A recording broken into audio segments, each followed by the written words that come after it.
Welcome, Care, Share and Inspire, our Climate Wisdom Studio live from COP28 in Dubai, UAE. We bring together experts from science, politics and spirituality to explore the unfolding climate disaster. Myself, I'm Golo Pils, and I'm the advisor on renewable energies to the Brahma Kumaris, and I will be tonight's moderator. Today, we are halfway through the climate conference, and many delegates are leaving and new ones are coming in.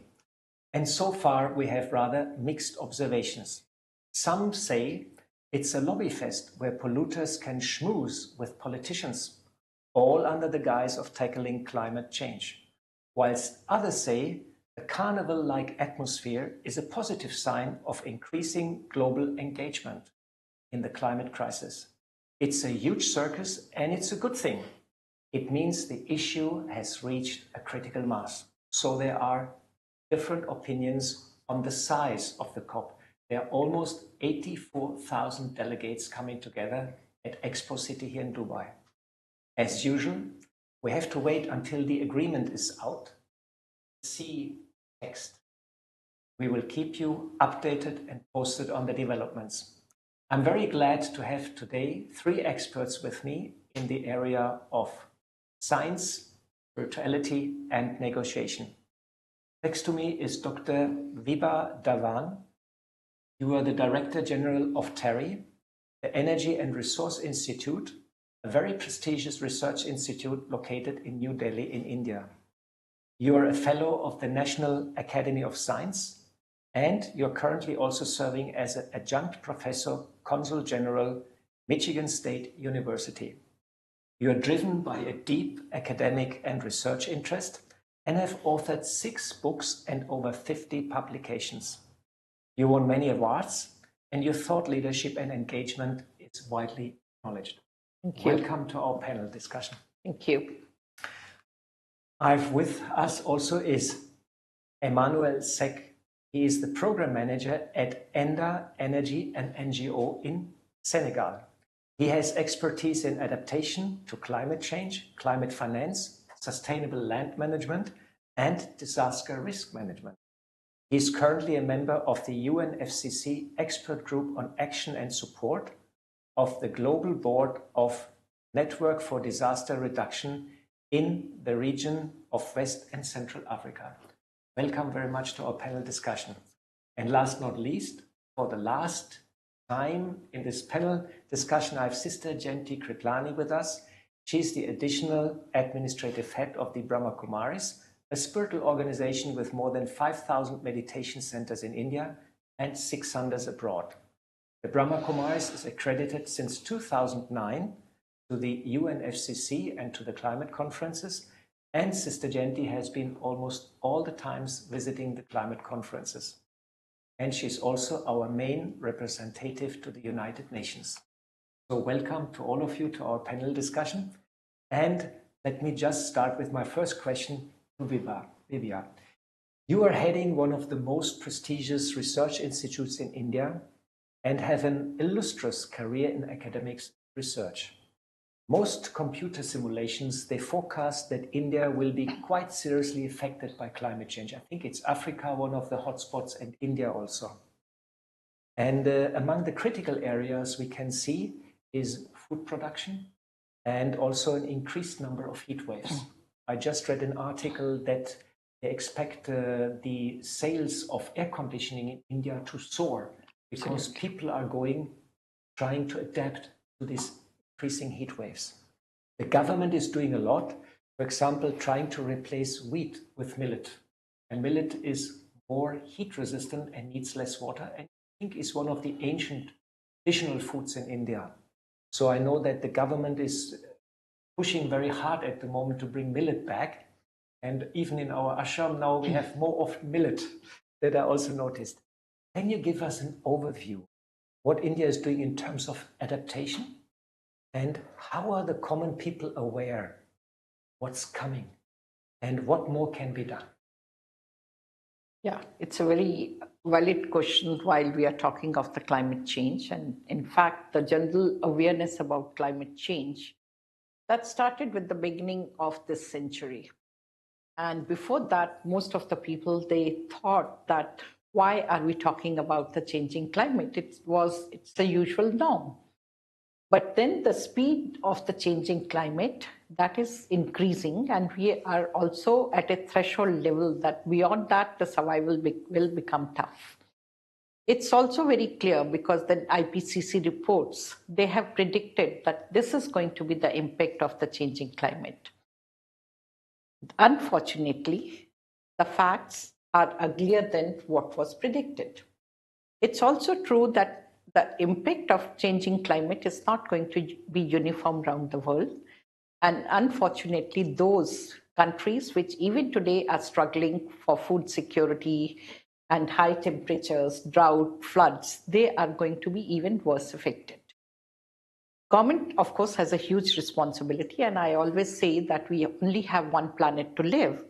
So let's not put everything on Government of India, and that is why we are at COP. We have to negotiate, we have to ensure that everyone owns the responsibility. And we have seen during the COVID time, we couldn't move anywhere else. This is the only planet. Now, in terms of food productivity, you have very rightly mentioned that millets are also rich in nutrients. And malnutrition, again, is a problem in many parts of the world. And therefore, apart from adaptation, that is also a move towards going for nutritious food. However, I'll still like to make another comment, and that is looking at the huge population that we have to feed. We haven't done enough research in millets, and with the result, their productivity is comparatively on the lower side. So we shouldn't lose track of that how many mouths we have to feed. But what we are also thinking as a country, and that unfortunately it was also announced in COP this year, and we are talking of sustainability agriculture. And over there, what we are talking about, see, Green Revolution, great thing. And it has saved millions from starving or starvation deaths, I'll put it that way. But then somewhere it is also highly intensive process. The GHG emissions from the new agriculture are far greater than what was at the time of conventional agriculture. Because there we were putting back the agriculture residue back into the soil, and therefore soil carbon content was maintained. Nutrients were going back more or less. But today we try to replace everything by fertilizer. The way we apply fertilizers is that part of it gets absorbed by the plant, part of it goes into the groundwater, it pollutes your water, and part of it goes to the air. And that further adds to the emissions. Let's look at the way we grow paddy and so on. So when we are talking of bringing back sustainability, we are looking at conservation agriculture. Can we put back the agriculture residue? We are looking at biogas, and the biogas slurry which is left is a nutrient. We are looking at other parts like how can we use the plant microbes for increasing productivity, and mycorrhiza is one such fertilizer, which is actually a fungus which makes the non-available form of nutrients available to the plant. And the roots become very meshy, so that organic carbon remain in the soil. So it's a win-win situation. And like new technologies, like Terry and IFCO had brought it earlier, and now Terry is also has brought out nano fertilizer. So nano fertilizer is that you apply, you break the fertilizer, urea molecules into many small molecules, and then spray it directly on the leaf. So 100% absorption by the plant. Nothing goes to the air, nothing goes to the soil, everything is absorbed by the plant. So that way one has to look into how do we make agriculture more sustainable? How do we ensure that we grow the right crop at the right place? It's not just the market forces what sells in the market. It should be more of that I have to conserve water, natural resource. It's not free. You can still create energy, but you can never create water. So therefore, we have to be conscious, and that is what the steps Government of India is taking. And your last question was, are people aware? And I'll say everyone is aware, even the school children, they are educated, and they are becoming conscious, but and I'll also put last point as that the sustainability is engraved in the DNA of every Indian. And it's only that perhaps we lost the way in between, but now we are coming back. And Mission Life is one such step. Wonderful sharing with us all these new initiatives. And I just like to mention in that context, we just started a biogas plant, sorry, in Shantivan. We do waste segregation, and then we bring back the slurry as a fertilizer, and we do little filtration with the biogas, and we use a generator, 50 kilowatt generator, for 8 hours per day. Great. And this will be also an example, and we try then later to replicate it. And I think end of the year, the plant will go operational. I just yesterday got a photo that the membrane has been installed. So we are also working in that area, and it's good to know that Terry is leading the research in that direction. Thank you very much. And I'll just like to say there is no word like waste. It's wasted. Yeah. There is wealth from each and every waste material. And interestingly, in old days, people were much closer to these natural cycles. Absolutely. And often technology has brought a distance and created problems. Thanks very much. Emmanuel, some days ago, the conference agreed on loss and damage funds. It was a bit of a big news. And these funds come a bit late, and it's a bit less money in these funds. And I mean, no money can ultimately pay for the damage which climate change is causing. It also seems that many parties are not ready to phase out fossil fuels and invest enough into clean technology. In the last days, we had some controversies flaring up in the press and in the media, and some people made some press announcement, it's not meant like this, it's not meant like that. So the situation is quite fluid right now. What clear action has to be taken by COP? And can the COP mechanism deliver what is needed, or alliances of the willing party outside the UN mechanism are the better option? Thank you very much. Allow me to thank you for giving us the opportunity to widen the audience on these climate issues. As you said in the introduction, we definitely need a critical mass, because we are all in the same boat, but we have to cross the river to the sustainability. What we are looking for is to shift paradigm for low carbon and resilient society. We cannot do it without having all citizens in the process.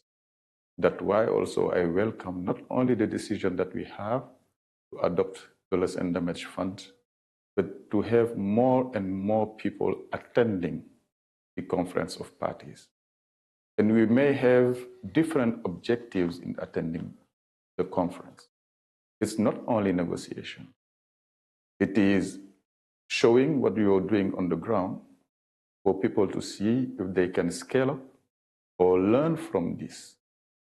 The third thing is that we are here also to build partnership and alliance. Alliance for humanity, alliance for sustainability. This said, I had this question with some journalists, and I say, yes, they ask me what next. I say there is a lot to do. Even it's come late, but I will not say that it is late. It's come on time. But because we are in a transition. The transition doesn't mean revolution. Let's see if people are first well prepared for the way we are going in terms of low carbon. We have to go together, and we should not leave anyone behind. That's mean in terms of technology, in terms of policy, countries have to be well prepared, and citizens also. If not, we can have some consequences that people would not really understand where it's come from. For example, if a head of state take a resolution here and say, I will come for a phase out in 2050 neutral take engagement, how he will implement it without engagement of citizens? We could not.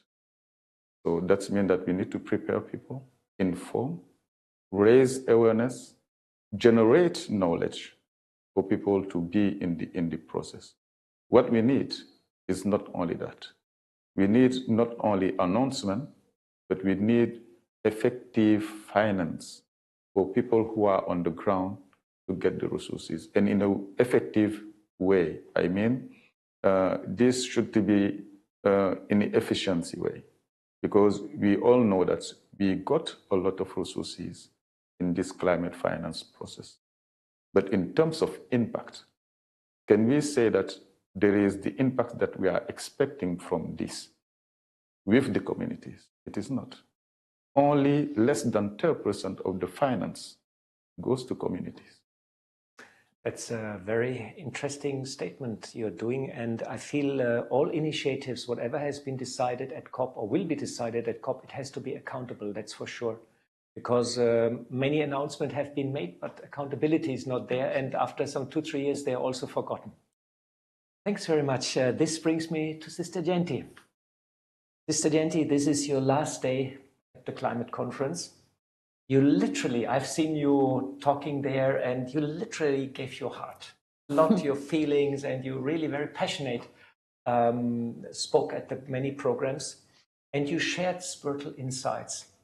But you also listened to many speakers, and you heard the different stories and the different voices.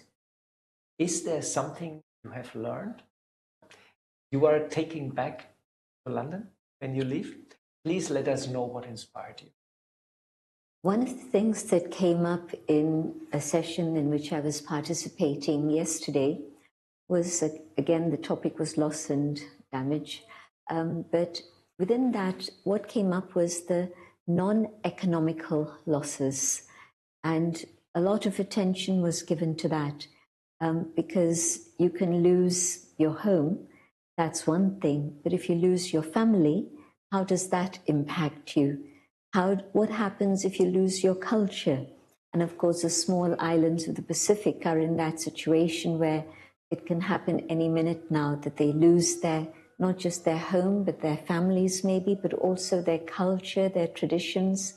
And yes, they're being invited to come and stay in other countries, but their connection is with that land, and that land is gone forever.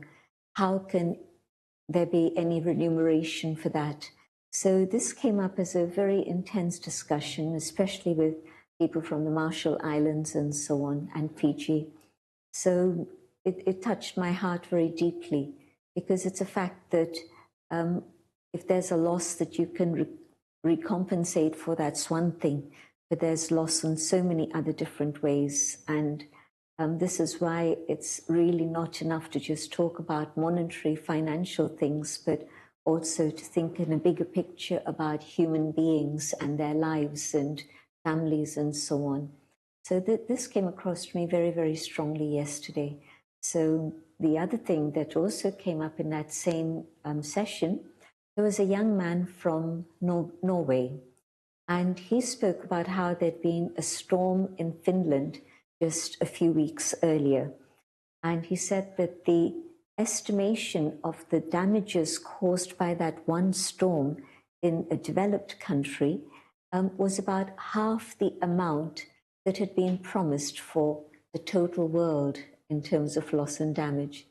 And so he said, you can see that it's peanuts compared to what is actually needed. And of course, again, this isn't being taken into consideration. And today, when I was reading a few other figures, I was seeing that the money being given in terms of expenditure on war is like trillions. And what's being given for loss and damage is a few millions. And so it still feels to me that people aren't really serious about that subject. But of course, that's only one part of the whole subject of climate change. And again, I feel that although people are feeling the brunt of climate change everywhere, in Britain, they keep having floods again and again and again. And of course, there's no answer for what can be done. In India, of course, it's the heat and the floods and the drought, both things coming together. So all of this is going on, but I don't think people realize that it's something that's happening inside that's being seen outside. And so when we change our mindset, we change our consciousness, then there can be something that can happen in a bigger way, not just temporary Band-Aid stuff. So I think that we need to work a bit harder to make people aware. So you really have some moving stories which you take with you back home, and really. they make you think. Yeah. And yes, that's very nice to share with us what you heard there, what moved you on the inside. Very nice. Livia, men dominate the climate politics. The arena, such as UNFCCC and even climate finance, it's all dominated mostly by men. Quite interesting. On the other hand, climate change impacts mostly women and girls. More and more data and research reveals that there's a vital connection between gender, social equity, and climate change. Is it not time to talk now on this topic about the linkages between women's empowerment and effective global action against climate change? What kind of change in mindset and policies in India, but also in the world, are needed? Well, it's quite an interesting question, and you're absolutely right. It's the woman who suffers the most. And it's also very typical, and I suppose it's to do something with their sacrificing nature. And therefore, they don't even demand that they are facing hardship. So they become a silent sufferer of whatever is happening. And you're right, if we take the case of India, it's not just that they are not active players in climate change. And sometimes I say that you look at agriculture, it's largely practiced by women. Look at the farm machinery. Is it women friendly? The answer is no. And even I'll say, even for us, the car belts are not very comfortable for us, but no one had thought about it. So it's right from the farm machinery to whatever we are using. It over years, it has remained male dominating. But I'll also put it this way, that last few years, we have seen the change, which is very rapid, and it is for the good. And all that started largely with the women education. And of course, they are getting educated, but still at the back of their mind, it's engraved that they are responsible to take care of their family. And in the bargain, what happens is that the years when they actually have to make their career, they also are entering into the phase that they have children, family, and so on. And therefore, there is some sort of a break. And those who are highly educated, so somewhere over there also it is that they'll finish the work, whatever is required in the office, they'll be very sincere, they'll deliver beyond what is expected from them, but then at the end of the day, they want to run back home. They never socialize. It's very few of us who believe in that, and we do it. Now, I'll also like to put it this way, that we are taking, especially in India, we are looking into the governance issue, that women should have power to do that. We look at the panchayats, which is at the village level, 1/3 of the heads of panchayats, they have to be women. The scenario is changing. Many years back, we used to say that, yes, they are sitting in front, but they are dictated by their husbands or father-in-laws. But as they are in that position for a few years, they are empowered to take their own decisions. So that is changing. I won't blame any of the organizations, and whether it is male or female heading that. I believe that there are committees in which there is fair representation of women. The only thing we are still neglecting is that we should be little more sensitive towards their demands. What is it they require? So you're right to some extent that decisions therefore are not in favor of them, which need to be. But I'll also put it this way, that with economic independence, women are also empowered to take their decisions, and we are moving in the right direction. We can move a bit faster, but we are still moving in the right direction. Yeah, it's an interesting answer you gave. And I'm coming since 40 years to India almost. First time I came 85, and I noticed a big change over the years. And you will be glad to note, to hear that Brahma Kumaris is administrated by women. It's Brahma Kumaris, the daughters of Brahma. And I must say, it gives a very nice and familiar atmosphere to our organization. And food is always good also. That is true. Yeah. And you'll also, like, in a way, you'll see that during COVID time, the countries which were headed by women, they have done much better. Not to say India has done exceedingly well, but let's also give, because see, what happens is we also say in India that if you educate a woman, you are educating a family, because they'll take care of their next generation. And that is how it is that once they have economic independence, they don't, once they have surplus money, they would like to invest in their children's education. And there are a lot of FPOs, farmer producer organizations, self-help groups run by women for them. And that is actually helping in rural development as well. So there are successful examples. And wonderful signs in India, and we hope it goes in the right direction. It is going in the right direction. I can tell you with confidence. Emmanuel, this COP has almost 84,000 delegates. That's the latest number I heard, registered delegates.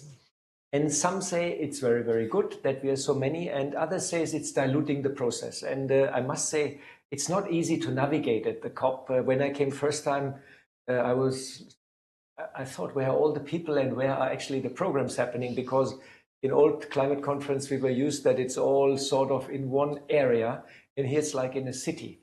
It's the expo city, actually. And you walk from one area to the other, you have to walk 2 kilometers or so. And interestingly, big oil and big money also is here in the climate conference in numbers we have never seen before.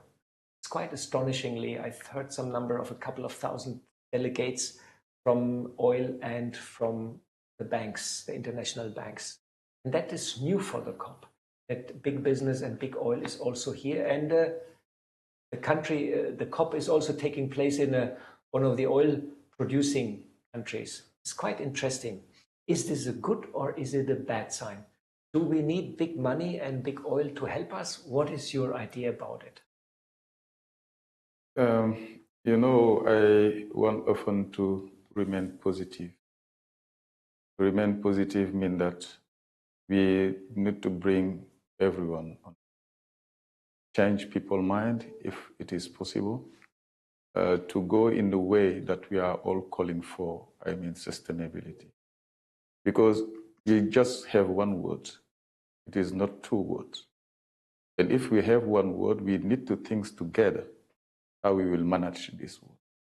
Having the fossil fuel, or those who are promoting the fossil fuel, is a way for them, because we say we are negotiating. Negotiating is discussing with each other to see what will be the best way for us to manage our words. If they come in a way that they think we should go in a sustainability, that will be fine, because what we need to get behind us is profitability.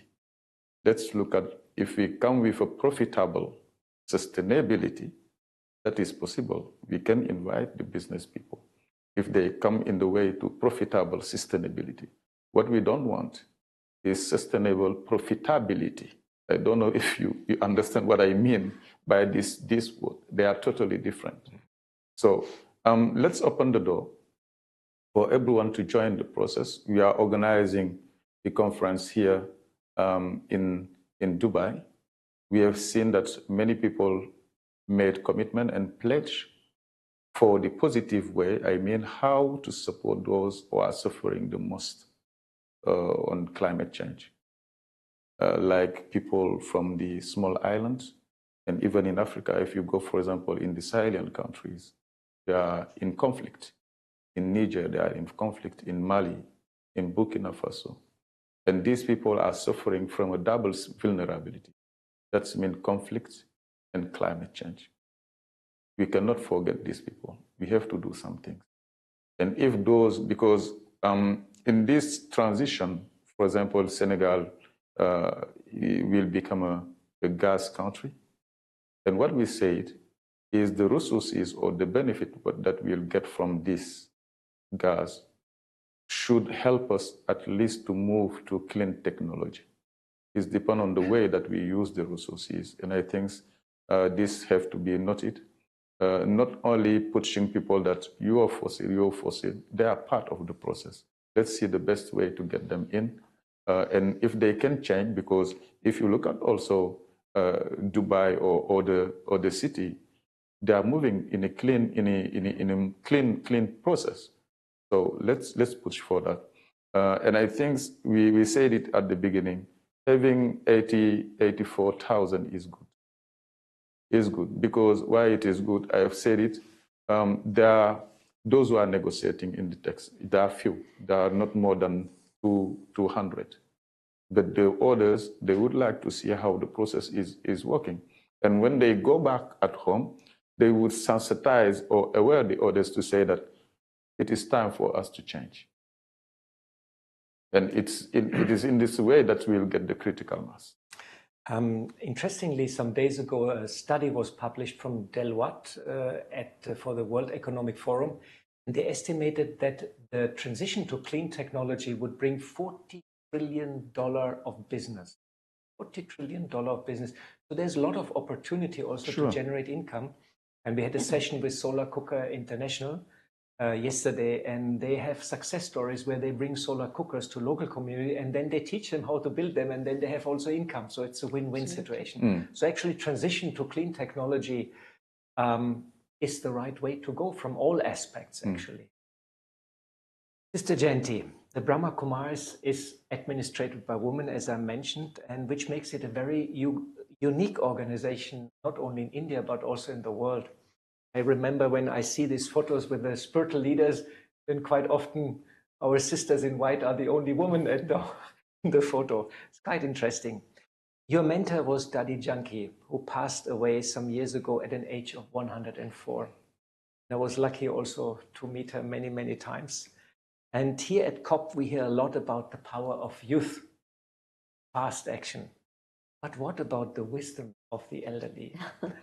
What about the power of women? In India, it's called Shakti. It has some mythical implications. Can you share your thoughts?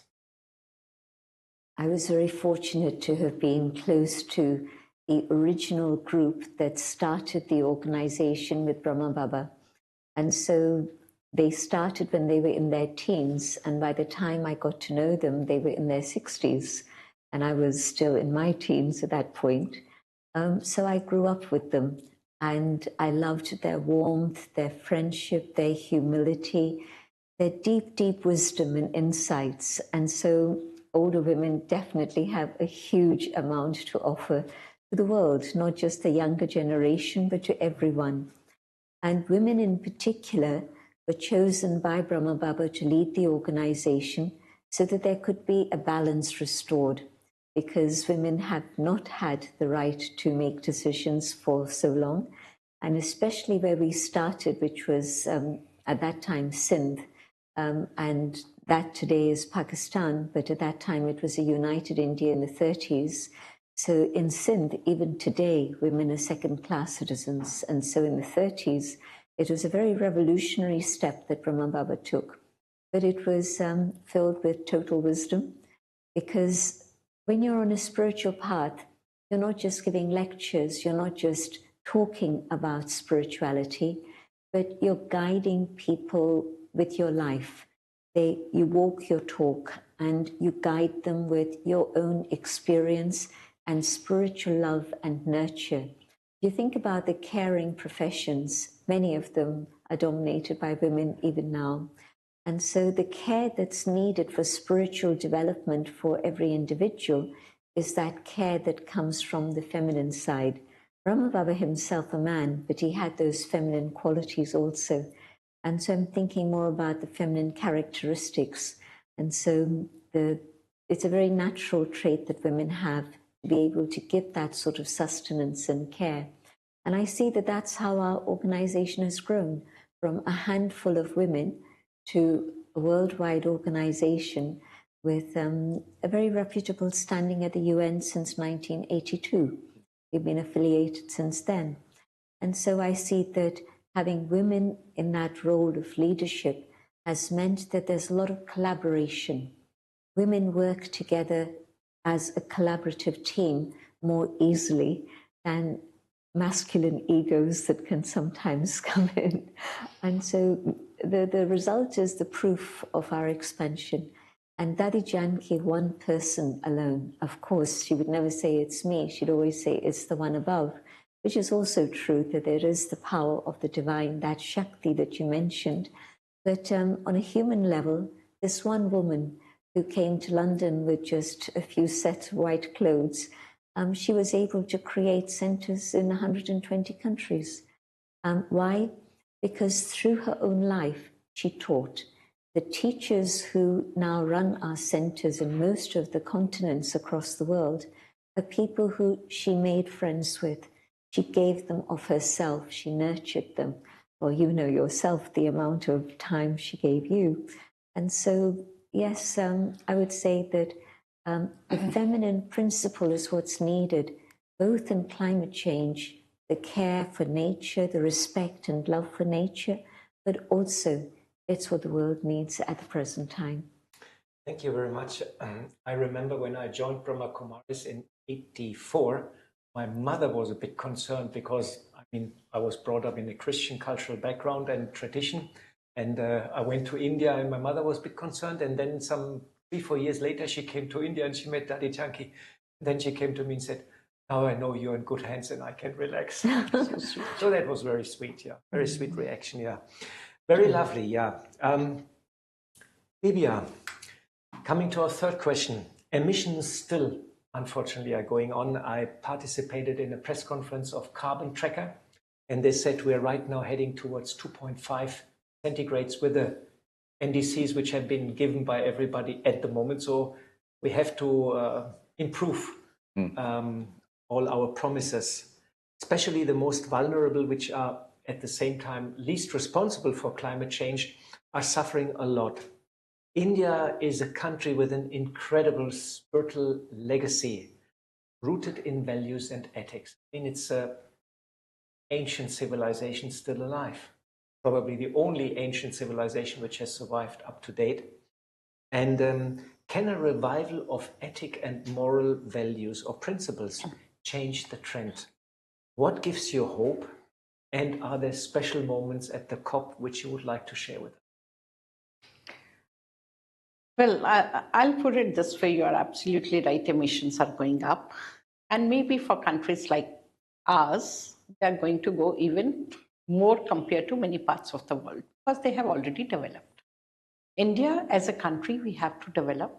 And happily, I'll put it this way, because we don't have fossil fuel. We don't have petrol like fossil fuel, which this part of the world is enjoying. With the result, for many years, the production cost of whatever we produced was higher. We have to import every drop of oil from somewhere. Today, as we move towards renewable, and that is what Government of India has said, while they are talking about that they are going to go net zero by 2070, they are going to reduce their emissions while the peak still has to come. Good part of the story is that we are developing. When we talk even of infrastructure, we say 2/3 of the infrastructure is yet to be built.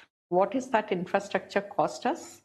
We want steel, we want cement, we want water, and there are going to be emissions. And also our industry has to develop. But we have to still build. So therefore, we have the opportunity to follow green practices as much as possible. We don't have to break and construct, we have to do it for the first time. And therefore, I also see India emerging as a leader for other countries. What is wrong is that when everyone tells us they have used practically every sort of energy that was available to that country, why to put pressure on India? Because you also have to ensure, I always say, that if you want peace on this planet, equitable growth is very important. And over there, I see a lot of role for renewables. You talk of solar, same. So sun doesn't differentiate which part of the world it's shining. You look at to hydrogen production in years to come. Again, if you're going green, you are using the natural resource which is available to you. So we are really speaking in years to come, it's going to be an equitable ground for us to grow. So that is the good part of it. It's again, like when we talk of that, those who are suffering today are unfortunately are those who hasn't contributed to the climate change. And Sister Jenty very rightly mentioned that your heart cries when you see them, when you see those tragedies. And in fact, it is not like if there is a flood in New York, maybe they'll lose 1% or less than that of their income. But if you have flood in Uttarakhand of my country, perhaps the next generation will not be able to go to school because they'll lose everything. So therefore, it's very important when we even talk of funds, we talk of adaptation measures, that the world looks at the developing part of the world. Where should they be investing? We are living in a planet today where what is happening in one part of the globe is known to rest of the world in no time. We don't want to have dissatisfaction because otherwise you are going to have societies which will start hating each other. Now, if we look at India, and I'll say something in Hindi, like when we pray to God, we always say, Sabka bhala karo Bhagwan. And that is that God, please take care of everyone. You should be kind to everyone. So that essentially is that we are looking for a society, a planet, and what our Prime Minister recently had given a slogan, and that is, wish the world is like a family. That is how we should grow. We are also talking of I look back, what we were taught as children, it was more of that you have to take care of your friends. It's one society, you share whatever little you have. If someone, and nothing was wasted. Like when we have started talking today about circular economy, but if I go back to my grandmother's generation and my parents' generation, giving was part of living. It was that, like, I remember my grandmother keeping part of the food, like when lunch is prepared, she'll put something in the refrigerator and she'll say, if someone comes. So if someone comes, which may be once in 10 days, but there should be food in the refrigerator for that person. Anyone coming, and people won't mind staying with you for months. So that is what our culture is. Sustainability is engraved in our DNA. We lost the way in between. We started aping the West, but I think we are back on the track. And Mission Life is one such step that see what is happening. Wonderful what you mentioned. And that reminds me, when I was a young boy, I was the smallest of 3 brothers. I had to wear all the shoes, all the cloth, everything. And I was crying. And my mother said, no way. Absolutely. And when the shoes were old, you brought them for repair. It was quite normal. And now things have completely. But I also was growing up in Germany 50, 60 years ago, under the same principles. Nothing should be wasted. Very interesting and nice what you shared with us. Emmanuel, Africa is already facing a lot of negative effects of climate change and common people to suffer already a lot. What gives you hope? Can you share success story of adaptation and resilience? Before coming to your question, I would like to just say that the climate change is not only an environmental issue. It's not even a political issue. It is a geopolitical issue. And we should understand it in this way. What I mean is that we reach the limit to growth. And we need to find other alternatives. Because what they said, the fossil fuels are not longer sustainable. And to find alternative before we come to the end of these resources is where we are. That is why we are not discussing only climate change in the UNFCCC process. We are discussing climate change where the G7 are meeting, when the G20 are meeting. That means it is a very serious issue. This said, we all agree that there are many regions, particularly Africa, who is suffering with the climate change. But what we believe is we have opportunity. If you look at some data, Africa is 40% has 40% of solar energy potential of the world. What we need is certainly investment. What we need is certainly technology.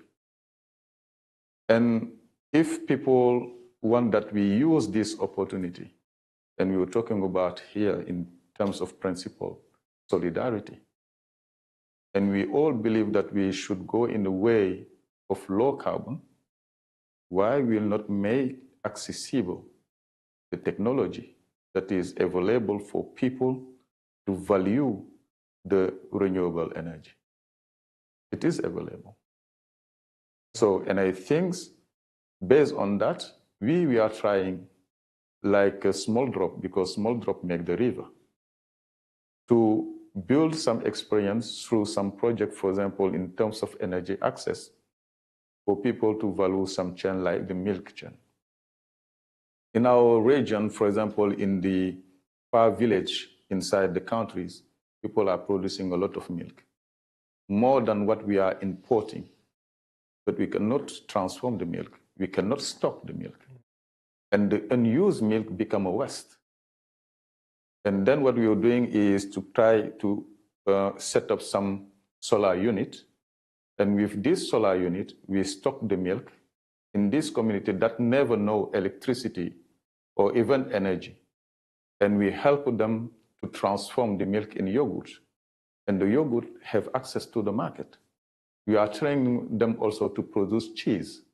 It is this kind of small things that they are doing in terms of, for example, promoting improved cook stove for people at least to reduce pressure on the woods and the forest. So and I think that we'll come to that when we'll come to the second part of the CDN, the National Determined Contribution, the NDCs, to gather what people are doing on the ground. And I think that if we come to scale up this kind of experience, at least we contribute to enhance the community resilience. It's very nice to hear these success stories. And definitely, if we see the historical emissions and who's responsible, the developed nations definitely have to come in and bring technology and transfer funds. So I remember some years ago in Germany, it was a May, there was a lot of wind, there was a lot of sunshine, and suddenly Germany was 100% on renewables.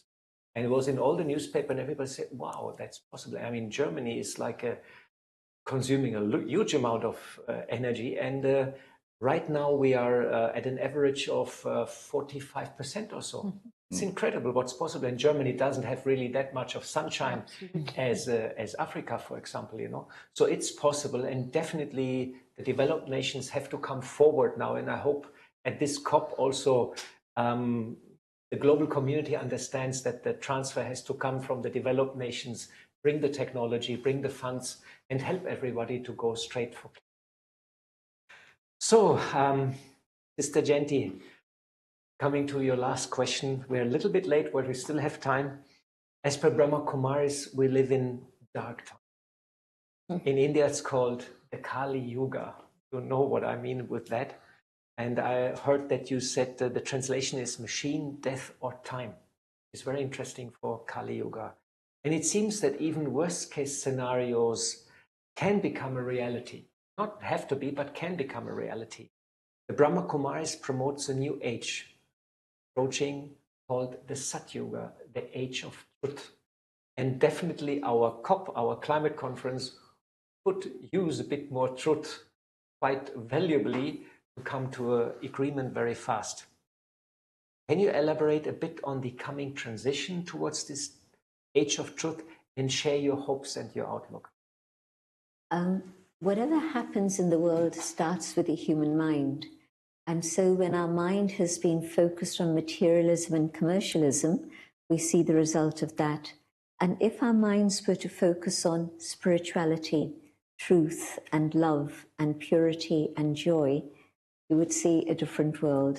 And so the Brahma Kumaris are saying that that goodness is inherent within every human being, every human soul, but we've forgotten. And now we have to learn to connect with that goodness within so that we express it in our life. And so I see it as a very natural transition from dark to light because of the evolution of the human spirit. And I believe that that's happening right now. You know, we're seeing the world in a state of chaos, but yet we're also seeing truth and beauty emerge and focus on values. We didn't talk about values 20 years ago in the way that we're talking about these today. We didn't see women's empowerment in the way that we're seeing it today. Vegetarian diet is coming up in a beautiful way. So a holistic approach to life, whether it's health or whether it's education, again, that's coming up. And so I'm seeing that there's many aspects for hope, but these are also all the things initiated through the inner spiritual power that we're able to attain through silence, through the connection with the divine. So yes, definitely, it's not just a hope, but it's actually a vision that there will be a world of truth, a golden age in which the highest qualities of the human spirit will flourish. Thanks very much. So crisis as a chance, and it brings out the best in us humans. And this is a powerful message of hope, in line a little bit with our motto of our live studio: care, share, and inspire. Thank you very much, Sister Jenty. Emmanuel, one word, one good wish for the COP. Just one word. What is your good wish for the COP? That we have not only engagement, but we need resources, financial resources. Definitely, yeah, for people. Resources. Livia, what's your good wish for the COP? Well, I'll put it this way: they just have to realize that we are not gathering money for our next generation. We should just look at a world environment which is better than what we are living in. It doesn't belong to us. Say that in one word? Yes, in one word. That's a little difficult, but realization, we have one world to live. Realization, one world, yeah. That's good. Sister Jenty, what is your good wish for the COP? Compassion. Would be so. Absolutely. Everybody compassionate.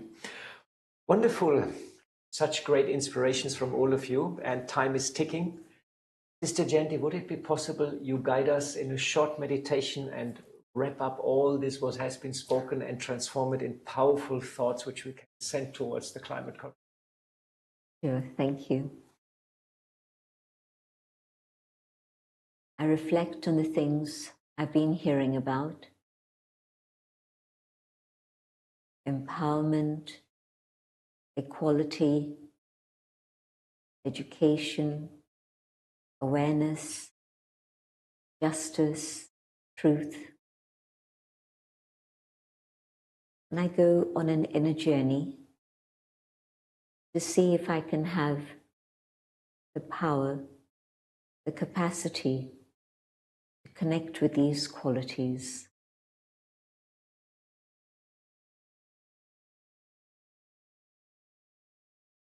At the core of my being, there is peace. I connect with peace.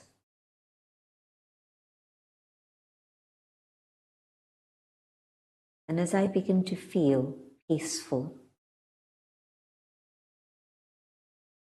my vision becomes broader and is able to rise above, beyond limits. And my heart opens up And I know that we are one family and we have one home.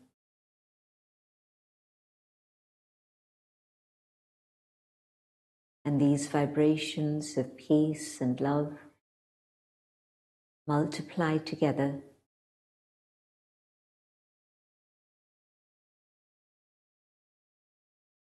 And these vibrations touch the human family, all forms of life, and nature itself.